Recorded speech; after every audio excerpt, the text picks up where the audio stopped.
And there comes the champion, entering the ring for his 37th professional fight. 9-0 so far in heavyweight championship fights. A victory tonight would tie him with Joe Frazier for 5th on the all-time list in that category.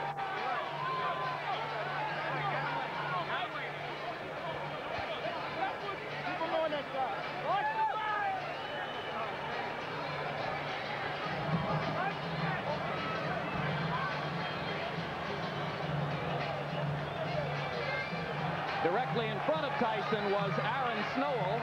He's now stepped ahead of a security guard. Jay Bright is the man just behind Tyson's shoulders now as he prepares to step up into the ring, whipping the ripped towel off over his head. Of course, the gladiator look remains intact.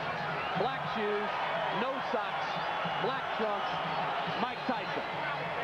You know, it is a sign of the importance that boxing has to Mike Tyson, that no matter what goes on around him, he's ready to fight. As he has been 36 times with 32 knockouts so far.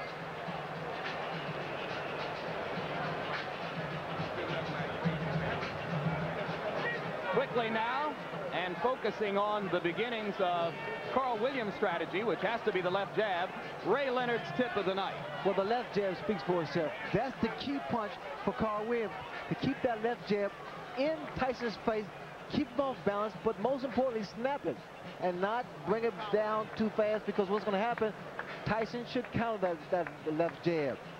Now, once the fight becomes an inside fight, in fact, I believe that's going to be the case because Tyson's style is getting inside, the right uppercut. That punch may accommodate Tyson's style, but in doing so, Williams better keep both hands up, because Tyson throws an onslaught of punches each and every time, each and every opportunity. Now, Jim, this is my favorite combination. I call it the Tyson combo. It's a right hand to the liver section, then to the chin. And most of the time, if Tyson catches his opponents with this particular punch, it's over. Here we see him a good shot of it, right up to the chin. If Williams get against the corner or the ropes, look for this particular combination to take place. With taller opponents, Tyson has a tendency to lunge in because of the height and reach advantage. But here, he may find the same thing with the taller Williams. Tail of the tape, and you can see the big disparity in reach. Carl Williams with a 14-inch advantage there at 219.25 for Tyson and 218 for Williams. Both fighters appear to be in superb physical condition. Rules for the bout, combination, and before we look at rules, we'll look at the punch stat computations. Larry Merchant. And here is our statistical profile of the activity of the fighters, which show in the fights that we examined remarkable similarities in the number of punches thrown and landed per round by Tyson Williams. But of course, there are different kinds of punches. Tyson throws the heavier stuff. Williams throws a majority of jabs. And you see the 28 jabs per round Williams threw against Holmes. That is when he looked most effective. Rules for the fight, a combination of WBA and New Jersey rules. Most significant, the 3 knockdown rule. Rarely in effect for championship fights, is in effect tonight. It victimized Carl Williams in his fight against Mike Weaver. Now we go to the ring announcer, Michael Buffer, for pre-fight introduction. Ladies and gentlemen, good evening and welcome to Atlantic City's Convention Hall by way of Donald Trump's Trump Plaza Hotel and Casino on the boardwalk here in Atlantic City, New Jersey. Tonight, Don King Productions and the Trump Plaza present the World Heavyweight Championship. This bout is approved and sanctioned by the New Jersey State Athletic Control Board, Larry Hazard Sr., Commissioner, Deputy Commissioner Lawrence Wallace, and the Chairman is Jerry Gormley. The bout is governed by the rules and regulations of the World Boxing Association, represented by Dr. Elias Cordova and James J. Biggs. It is also sanctioned by the International Boxing Federation, President Robert W. Lee, and the World Boxing Council, President Jose Suleiman. The 3 judges selected by the New Jersey State Athletic Control Board for this bout are Rocky Castellani, Chuck Giampa, and Richard F. Murray. Chief physician at ringside, Dr. Frank B. Doggett. Also in attendance, Dr. Eric Wormser and Dr. Charles Wilson. The timekeeper for the bout is Roosevelt Gilbert, and counting for the knockdown seconds, Steve Smoger. And now, before we get started, I would like to introduce the gentleman in the ring at this time, a man who's responsible for bringing over 20 championship bouts to Atlantic City over the last 2 years. In addition to being the world's most famous entrepreneur, he is a best-selling author and our host this evening, Mr. Donald Trump.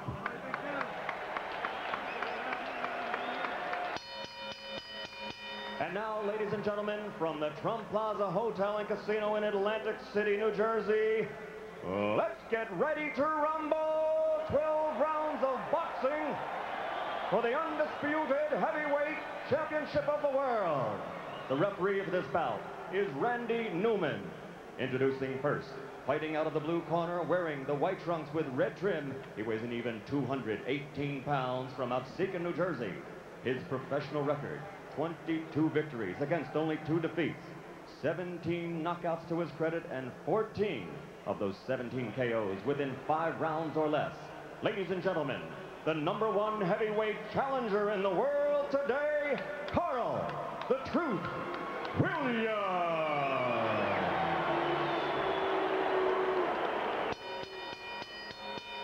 And his opponent, fighting out of the red corner, wearing the solid black trunks and weighing in at 219 1/4 pounds from Catskill, New York. His professional record is unblemished with 36 consecutive victories, 32 knockouts, 28 KOs in 5 rounds or less, and 16 in the first round alone.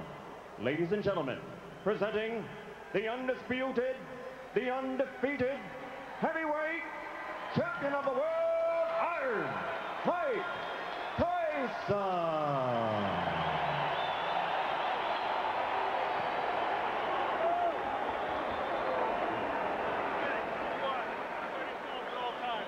Number 2, obey my commands. I'll shake hands and come out of the bell. Keep in mind that Mike Williams has a tendency to get hit by left hooks. Carl Williams, excuse me. I can think of better tendencies that a fighter should have who's going out to face Mike Tyson. Indeed, Carl Williams has been floored 7 times in his career. Twice by James Quick Tillis, twice by Jesse Ferguson, 3 times by Mike Weaver, and in every instance, the decisive blow was a left hook. The people in Williams' corner are sincerely worried about what he does in the first 30 seconds against the Tyson onslaught. And it would appear that the strategy to begin with is to hold, and referee Randy Newman says, we're not going to start that way. This is somewhat of a reunion here because both men are just throwing punches. In fact, Williams here has selected to fight Tyson inside. He claimed the other day that if Tyson throws any unnecessary punches, illegal punches, he will accommodate him and throw the same punches back. Well, Frank Bruno felt the sting of Tyson's elbow several times, as other opponents have complained that they have felt it as well.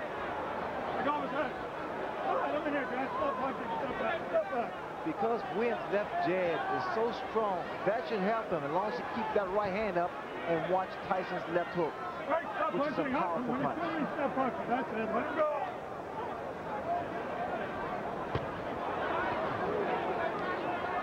All right, that's it. I'm here. Let him go. Get back.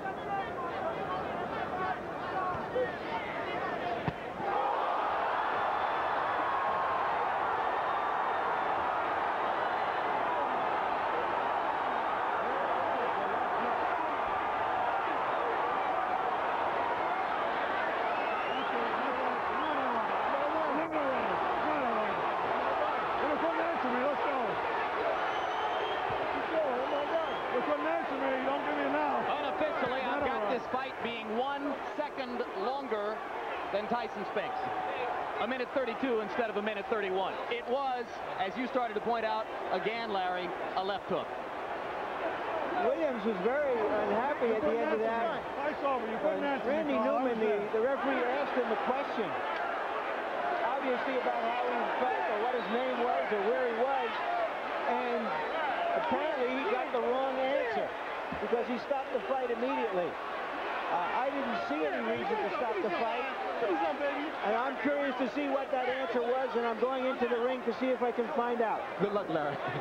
1:33, Larry. It was 2 seconds longer than the Spinks fight.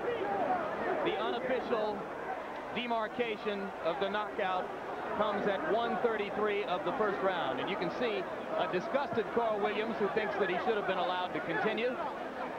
And Ray, I've got to agree with Larry. It was a fairly peremptory stoppage. Well, the way I judge it, because he appeared to be okay, but then again, the referee is closer to the pitcher than we are. What was that question likely to be? Where are you? What day is this? And here we see the left hook that put Williams down.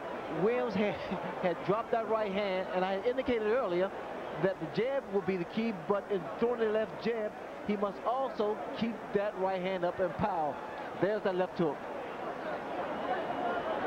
And you saw Mike pivot upward with both feet planted and turn the hips into the punch. This is where the power comes from. The reason people fear Mike Tyson because he's one of the few, if not the only man, that can knock you out in the heavyweight division with one punch.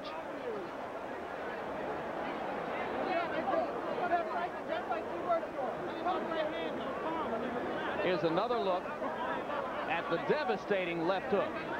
And what Tyson does here, he bobs and weaves, gets under that jab and counters with a beautiful left hook. Perfectly timed as Williams was dropping the right hand, just as you said he did after throwing the jab. Well, what happened for Williams is the fact that his left hand, his left jab rather, was working, and he felt very comfortable.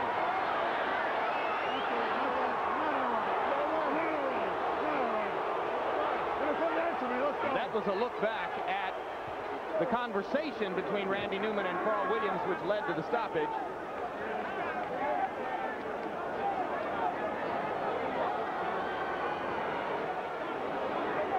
Mike Tyson, as usual, awesome.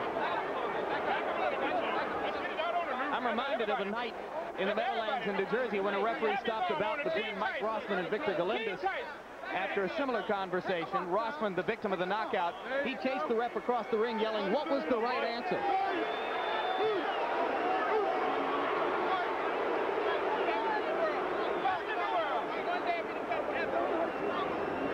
I'm with Randy Newman, the referee of the fight. Obviously, the people in and out of the ring are unhappy that the fight was stopped. Randy, why did you stop the fight? When he got up at 8, he was wobbly. He wasn't standing up. He was leaning against the ropes. I asked him a question, a very simple question. How do you feel? Not for the answer, but to see how he responded. His eyes were blank. His expression was blank. He had no answer. Is there any chance that he misunderstood what you wanted him to respond to?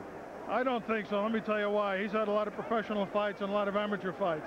When a fighter is knocked down, and I had 38 fights, when a fighter is knocked down, the first thing he wants to prove when he gets up to the referee is that he's in good shape.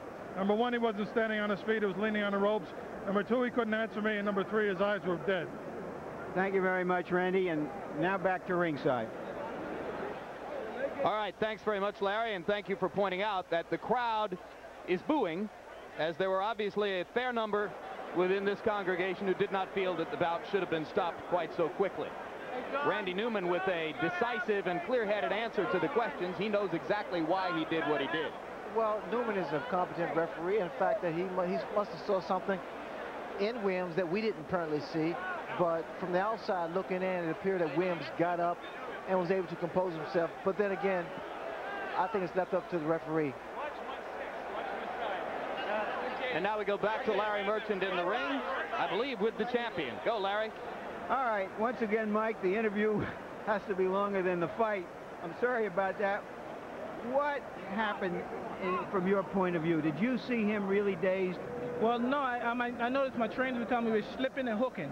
So when we slip, because usually I come in, I slip, and I get in there, and that's the hardest part, is getting in there, and I never threw the punch. And so we're practicing, like, you slip, as soon as you're in there, instantaneously, bing, throw the punch. And I did, I was successful. What?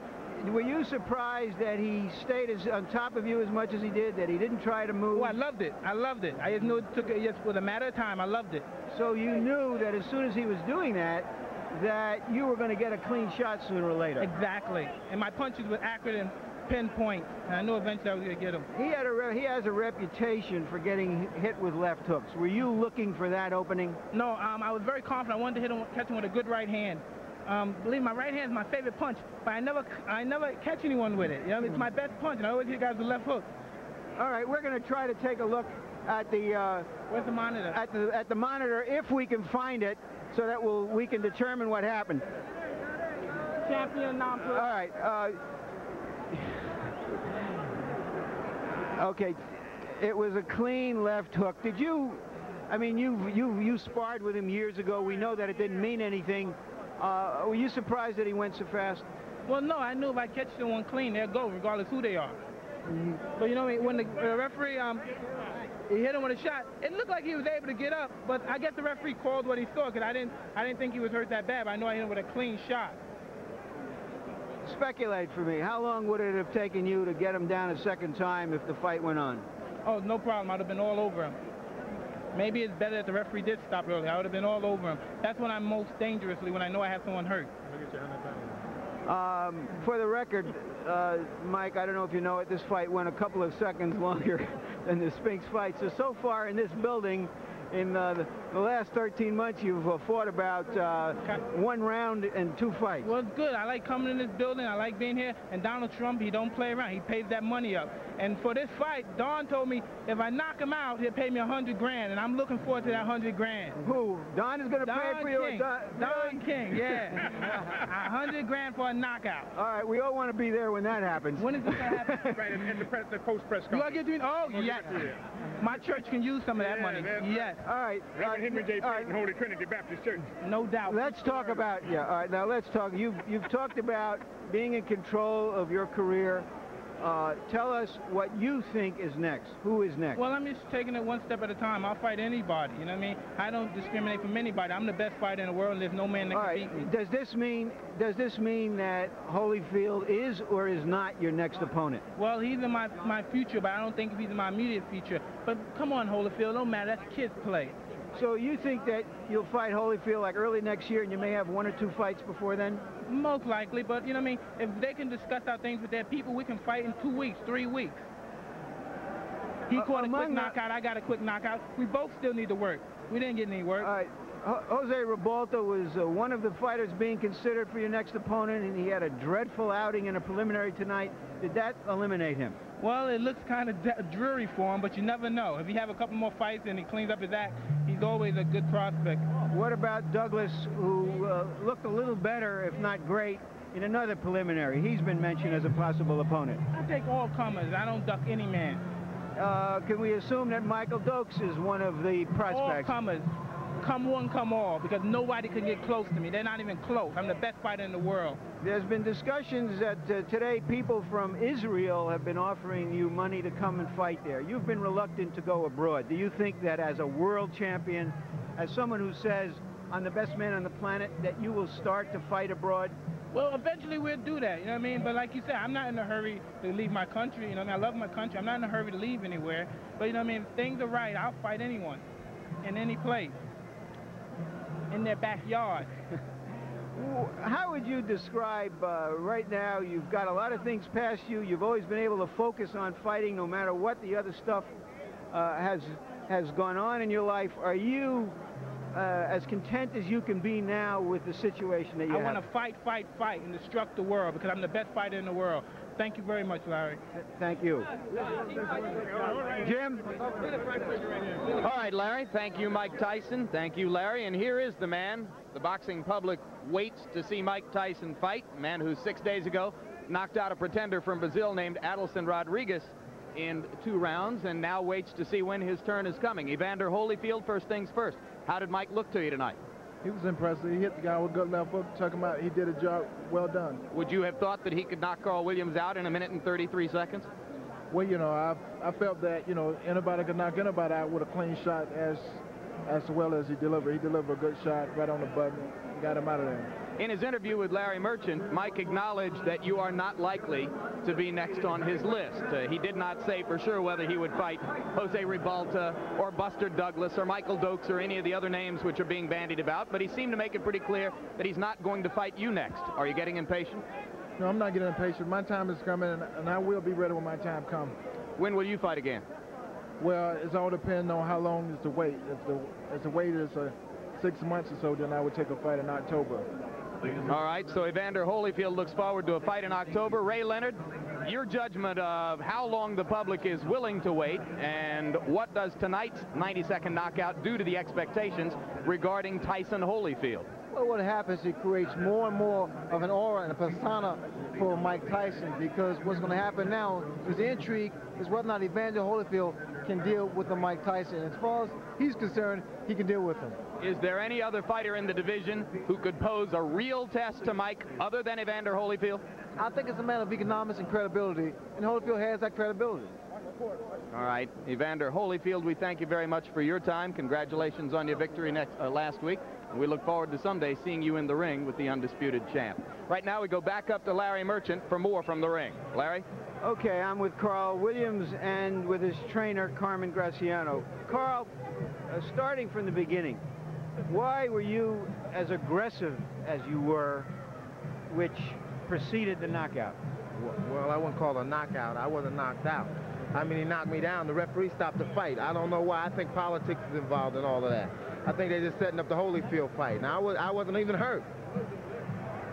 Did you understand what the referee's question when he said... My hands was up. When the referee said I put my hands up like this there, I was ready to go. He just said, you know, I don't know. You know, I don't know what the hell happened. All right, you've been knocked down a number of times in your career, and every single time you've gotten up, and in some occasions you've fought better. From your experience, shouldn't you have assured the referee, look, I'm okay, let's go? Well, I think it was an inexperienced referee. This was his first championship fight. When he seen me down the first time, obviously he just said, okay, it's over. He said, I think he said something to the effect, are you all right? Are you all right? So I immediately put my hands up, and what happened? He stopped the fight. I don't know what's going on. I know it's political, because I wasn't hurt. I've been down many a times. I've been down 2-3 times in a fight and have gotten up and knocked the opponent out. So I know it was political. I'm not even hurt. You know, I feel bad for not even doing anything. I didn't even really, you know, I didn't even get a chance to show my stuff. Talking about showing your stuff, explain to us why you felt it was necessary to go to Mike Tyson. He says that when he saw you coming to him and fighting him that way, he was elated. Well, it wasn't that. It wasn't the fact that I was just coming to him. I didn't feel that I should lay back. You see, with Mike, you have to show Mike that you're not going anywhere. You know what I mean? Okay, he caught me with a good shot. Okay, fine, no problem. I've been caught with good punches before. That's not the problem. And I've been down before. I've been there before. So why did the referee just prematurely stop the fight like that? I've been in that predicament before and have got up and knocked people out and have won. You know? Carl, you've stated your case eloquently. Thank you. Now back to ringside. All right, thank you very much, Larry. A very animated, quite disappointed Carl Williams. Lucid, obviously clear-headed. Any further reflections on the judgment to stop the fight based on having seen Carl there, Ray? Well, again, now he seems to be pretty clear-headed, and he